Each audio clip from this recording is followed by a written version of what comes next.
புரட்சி தலைவர் எம்ஜிஆர் அவர்களுக்கு பிறகு தன்னுடைய ரசிகர்களையும் கோடான கோடி மக்களையும் வாக்காளர்களாக இந்த கழகத்தின் தோழர்களாக மாற்றக்கூடிய ஒரே வல்லமை படைத்த தலைவர் நம்முடைய தலைவர்.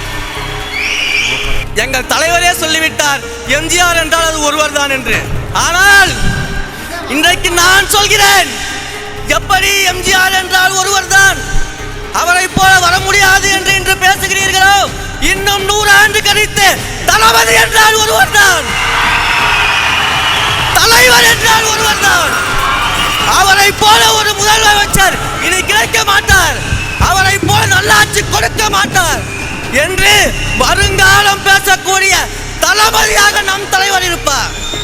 நம் தளபதி வரும் காலத்தில் மக்கள் மனதில் போற்றப்படுவார், போற்றப்படுவார், போற்றப்படுவார்.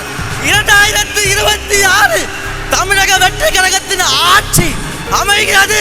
தலைவர் முதல்வர் ஆகிறார், நல்ல ஆட்சி கொடுக்கிறார் என்பதில் எந்த மாற்று கருத்தும் இல்லை. தலைவா, ஒன்றை மட்டும் சொல்லிக் கொள்கிறேன், இந்த புரட்சி வெற்றியை நோக்கி போய் சேராமல் ஒரு நாளும் தடம் மாற மாட்டோம், வழி மாற மாட்டோம், ஒரு நாளும் விழிமூட மாட்டோம் என்பதை மட்டும் உறுதியோடு இந்த இடத்தில் நான் தெரிவித்துக் கொள்கிறேன்.